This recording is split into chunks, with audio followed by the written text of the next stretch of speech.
Manchester United have entered 2025 in the doldrums following 4 straight defeats that have shown Ruben Amorim just what he's signed himself up for. Amorim has won just 4 of his first 11 games in charge of United, who have failed to score in their last 3 matches to make the derby win over Manchester City feel like a fever dream. The 39-year-old manager admitted that, in an ideal world, he would have liked to take the job in the summer, when he would have a transfer window and a pre-season to shape his squad.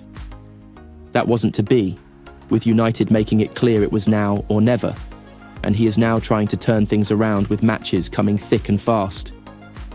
The past few weeks have made it plainly obvious that some of the players he inherited from Erik Ten Hag simply aren't up to the standard required.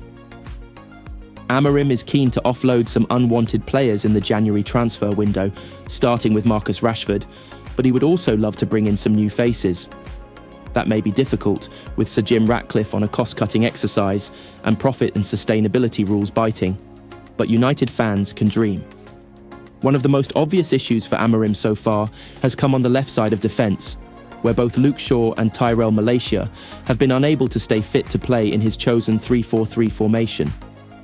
That has left the right-footed Diogo Dalot to play on the wrong side, creating an imbalance in the team.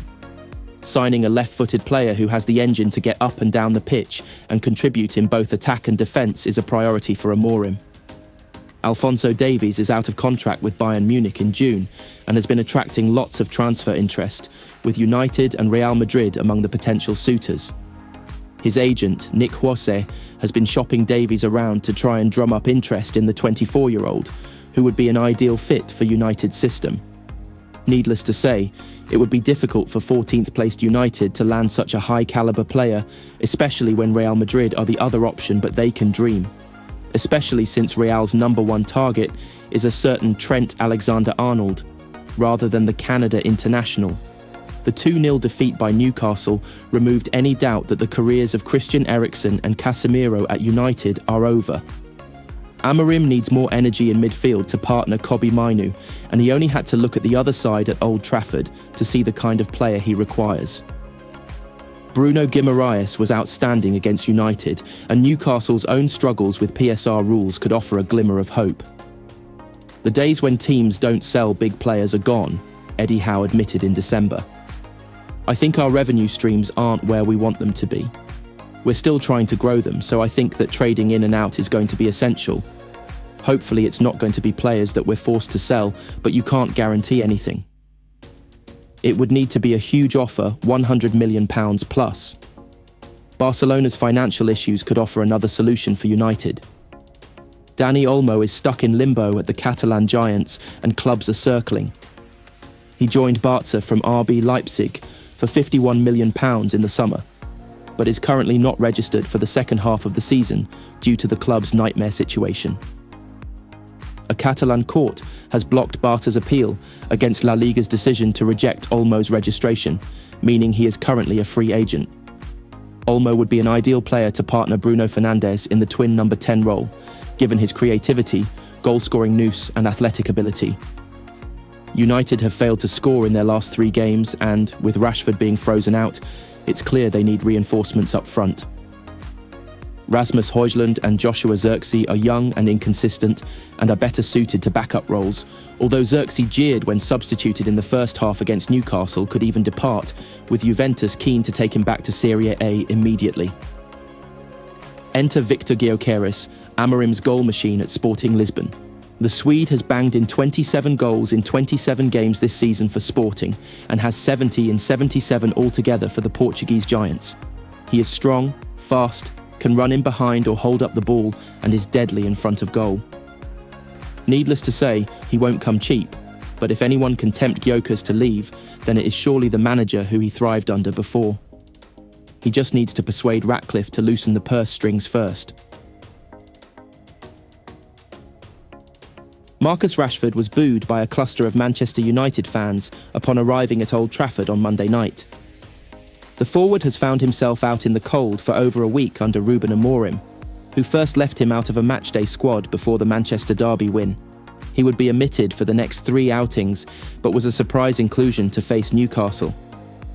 Rashford reported to United Stadium wearing his tracksuit, but was jeered by a number of the home fans, who remained divided over the academy graduate. The 27-year-old has endured a mixed time over the past 18 months following his 30-goal campaign, which landed him a lucrative new deal. Since then, Rashford has faced several off-pitch issues and, after being snubbed by Amorim, claimed he was ready for a new challenge. He was named on the bench, but was left to watch on as the hosts were hammered by Newcastle, who eventually won 2-0 at Old Trafford. Amorim made 4 subs, but never chose to introduce Rashford.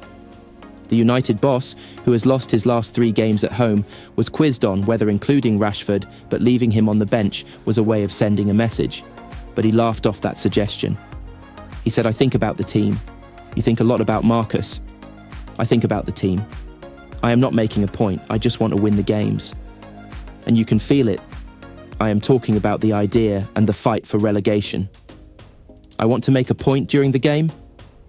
No, I just want to win the game." The January transfer window opens in less than 24 hours, and Rashford had been linked with an exit in the new year. He said, "When I leave, it's going to be no hard feelings. If I know that a situation is already bad, I'm not going to make it worse. I've seen how other players have left in the past, and I don't want to be that person. When I leave, I'll make a statement, and it will be from me." Amorim confessed after the Newcastle defeat that there is a lack of money to improve his failing outfit. The new manager arrived knowing that funds were going to be at a premium and they would have to sell before they could buy, but refused to be drawn on Rashford's sale. Ahmad believes Ruben Amorim is responsible for his Manchester United breakthrough having thrived. Now he's not following Erik ten Hag's lead.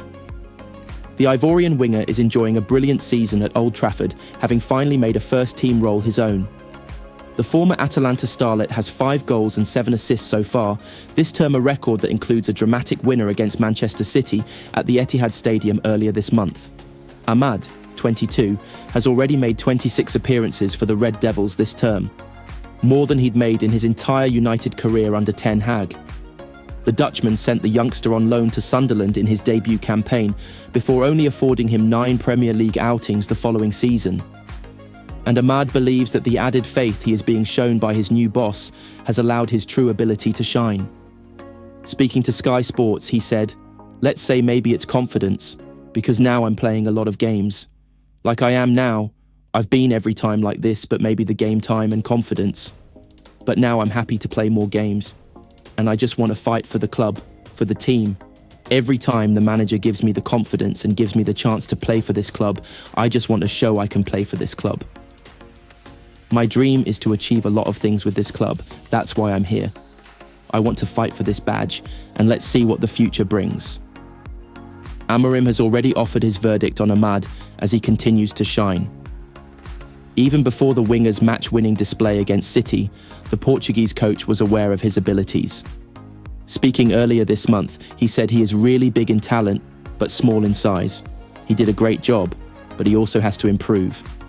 He was really good again, Amorim told reporters.